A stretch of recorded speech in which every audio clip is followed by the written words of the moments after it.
Blessed weekend, everyone. Last week I talked about the food freedom, and we covered the 3 steps of really finding the freedom through food, which is so interesting. Like when I say that expression, what does it even mean? We are so used to looking at food as maybe what to eat, even more what not to eat, what calories to count, but we are not really looking into food as the way to create freedom in our bodies and how we feel, and honestly ultimately in life. I often repeat, how we do one thing is how we do everything. So I want to touch upon a little bit maybe deeper. So if you want that conversation, feel free to I'm sure it's going to be in the comments into my wellness insights. I'm here sitting in my studio and reflecting on this conversation. And today I'd like to talk about really feeling into freedom. What does that mean? Honestly, it's from my coaching session, but I think it's so profound when we are so intellectual, we are thinking, we are doing, we are all in this, I'm going to call it like a surface level. So if you ever heard the comparison of the ocean, the ocean might have a storm and the water and the waves and the ripples, and I'm afraid of water. I don't even swim. And it's so funny. I want to retire on some beach area with, I love smell, I love the waves, I love the sound. It's just like I can see, I can feel it. Anyway, but I can't swim. But what happens, here you go. That's a good one. But what happens on the bottom of the ocean, it's so still, it's so quiet.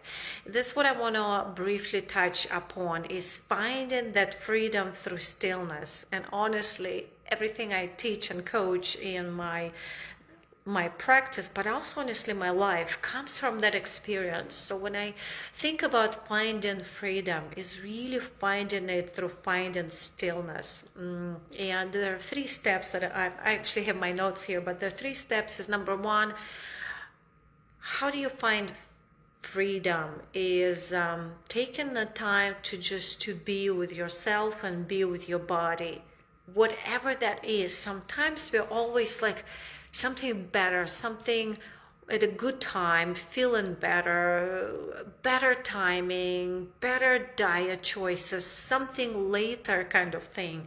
But if you think about it, you probably heard there's no past, there's no present, there's no future, there's only present. That's why we call it present. And how do I find myself being in the present? Is by just breathing.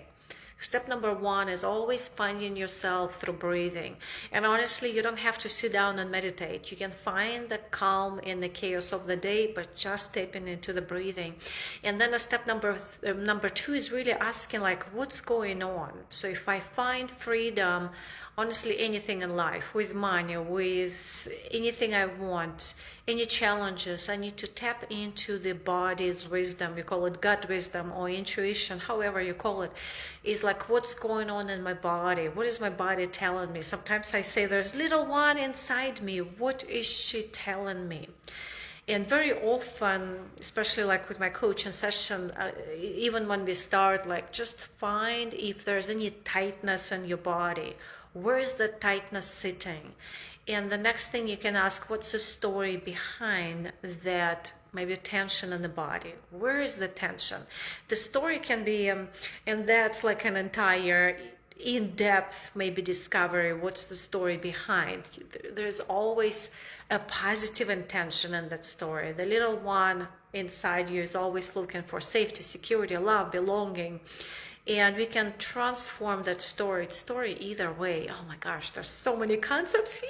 Okay, but the step number 3 is really transform it into so what is like, how can I transform it into something that serves me? Literally statistically, 3 to 1, 3 negative to 1 positive. So how can I turn that negative 1 negative to 3 positive? And honestly, the best way, the most the most successful way I know is just to release. So if it's a tension, usually it's in my shoulders, just kind of be with attention, hear the story, here's positive intention, put maybe the hand on that spot, just take a deep breath in, pay attention, and deep breath out and release.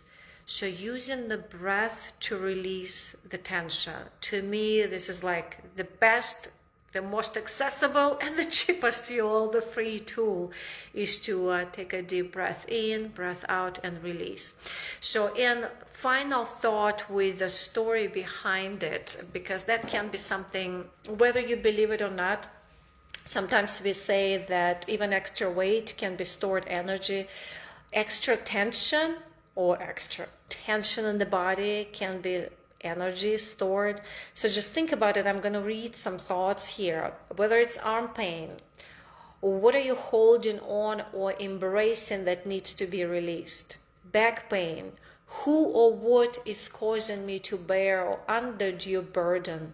Digestive problems, what ideas, beliefs, or experiences am I having trouble digesting? Eye pain problems, what needs to be seen that I have ignored? Leg cramps pain, in what ways am I not standing on my own two legs? Neck pain, who or what is being a neck or pain on my neck, etc. So just think about the body. It has its own wisdom. It's talking to us. Are we listening? Okay, so before you go, leave me some comments, whether you receive it in video, recording, email. I want to hear. So whether you reply, write in the comments what stands out for you. You don't have to say it publicly. You can always write me a personal message. I read to all of them. Have a blessed weekend.